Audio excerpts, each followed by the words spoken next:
শুভ দুপুর বন্ধুরা। তো আমি তোমাদের সামনে নিয়ে আসলাম আরেকটা সুন্দর ভিডিও নিয়ে।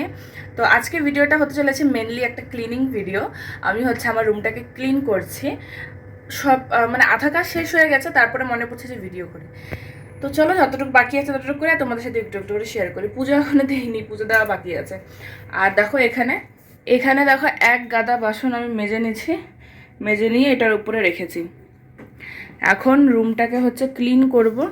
ওদিকে সবজি আছে, সবজি সরিয়ে দেবো। তারপরে এগুলো যে নিচে নিচে যত কিছু রাখা আছে এগুলো সরিয়ে দেবো, বিছানাটা উঠিয়ে দেবো। আর তারপরে পুরোটা রুম ভালো করে ক্লিন করবো। হ্যাঁ, ড্রাই ফ্রুটস ভিজাতেই ভুলে গেছি জানো, আলমন্ডগুলো ভিজাতে ভুলে গেছে। এগুলো ভিজিয়ে রাখি তোমার ইসে ডিপ ক্লিন করার পরে ফ্রেশ হওয়ার পরে খেয়ে নিই, ততক্ষণই ভিজে যাবে। ব্যাস, আমি একাই খাবো এই কটাই কাফি।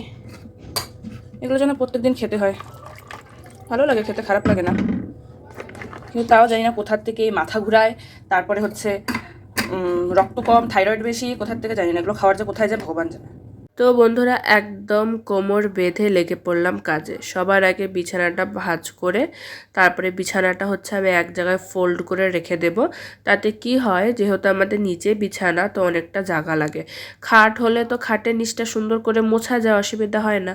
আর এরকম বিছানা মানে ফ্লোরে বিছানা থাকলে কি করি আমি, যে বিছানাটাকে সুন্দর করে ভাঁজ করে রেখে দিই এক কোণায়, তাতে অনেকটা জায়গা পুরো রুমটা খালি হয়ে যায়। তারপরে সুন্দর করে রুমটাকে মুছি। তো এখন যখন আমি ভয়েস ওভারটা দিচ্ছি, আমার না প্রচণ্ড পরিমাণে ঠান্ডা লেগেছে। জানি না ভিডিওতে কতটা বোঝা যাবে, বোঝা গেলে তুমি একটু অ্যাডজাস্ট করে নিও। এটাকে সবার আগে পরিষ্কার করব। ঘর পরিষ্কার করার আগে এটাকে পরিষ্কার করব। লোকেরা দেখে বলবে যেন কত জন্মান্তর থেকে আমি এটাকে পরিষ্কার করি না, দেখো কি অবস্থা। কিন্তু মনে হয় না যে এক সপ্তাহ হয়েছে আমি এটাকে পরিষ্কার করেছি, আবার এরকম হয়ে গেছে। জানো, আমরা যে রুমটাতে থাকি, রুমটা ছোট্ট একটা রুম, একটা জানলা একটা দরজা, তাও চারিদিকে বন্ধ। জানি না এত ধুলো ঠিক আসে কোথার থেকে। মানে এই যে আমি ডিপ ক্লিন করছি না, ডিপ ক্লিন আমি দুপুরবেলা করছি, এই সন্ধ্যা হতে হতে আবার পুরো ঘর বালু বালু হয়ে যায়। লাগে যে 10-15 দিন থেকে মনে হয় আমি রুম ঝাড়ি দিই না, এরকমটা অবস্থা হয়। আর এই যে ক্লিনিং ভিডিওটা আমি দেখাচ্ছি, এরকম বিছানা তুলে তো আমি প্রত্যেক দিনই ঘর মুছি জানো। এই দেখো, ঘর মুছতে মুছতে মুছতে ফ্যান, তারপরে সুইচ বোর্ড, এগুলো সব আমি উঠিয়ে রাখলাম। তাহলে কী হয়, ভালো করে মোছা যায়, পুরোটা পাকা ফ্রি পাওয়া যায়, মোছা যায়।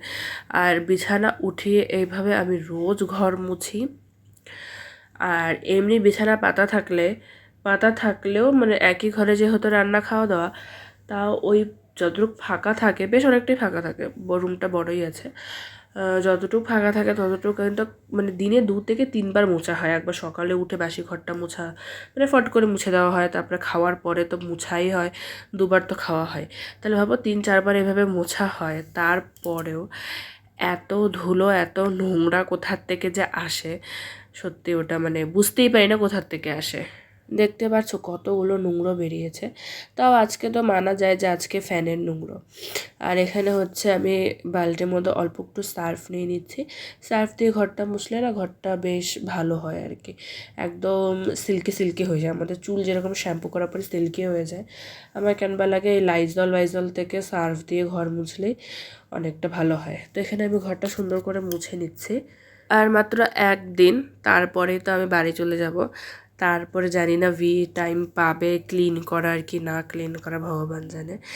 খারাপ লাগছে যেন, এত সুন্দর করে পরিষ্কার করে গুছিয়ে রেখেছিলাম রুমটাকে ছেড়ে দিয়ে চলে যেতে লাগছে, খুব খারাপ লাগছে। আগে না আমি মপ দিয়ে ঘর মুছতাম। মপ দিয়ে ঘর মুছলে কী হয়, প্রচণ্ড মানে ইজি হয়, কোনো খাটনির কাজ না, দাঁড়িয়ে দাঁড়িয়ে খালি মুছে নাও।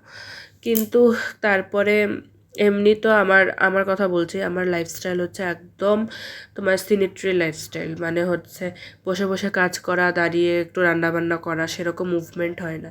আর মুভমেন্ট আমাদের বডির জন্য অনেকটা দরকার, স্পেশালি যখন আমরা প্রেগনেন্ট। মানে আমাদের এখন 7 মাস চলছে আমার। আর ডাক্তার বলেছে যে হাঁটি, এরকম না যে হাঁটি, কিন্তু সেভাবে না একটা হয় না। তার জন্য এখন আমি না বসে বসে ঘর মুছি। তো এখন ঘরটা মুছে সুন্দর করে স্নান করে চলে এলাম। এখন পাড়াতে যে কি ভালোটাই না লাগছে এরকম মোছা ঘরে, সুন্দর লাগছে পাড়াতে জানো, একদম প্লেন। তো চলো এখন এইসব জিনিসগুলোকে সেট করবো, এগুলো উঠিয়ে রেখেছিলাম, এখানে বিছানাটাকেও সেট করে দেবো। দেখো আমি সুন্দর করে স্নান করে সিঁদুর টিপ পরে নিয়েছি। আর যেসব জিনিসপত্র আমি উঠিয়ে রেখেছিলাম সেসব জায়গা মতন সেট করে দিচ্ছি। আর এখানে সুন্দর করে পুজোটাও দিয়ে নিয়েছি। আর এই দেখো সব কিছু একদম সেট হয়ে গেছে।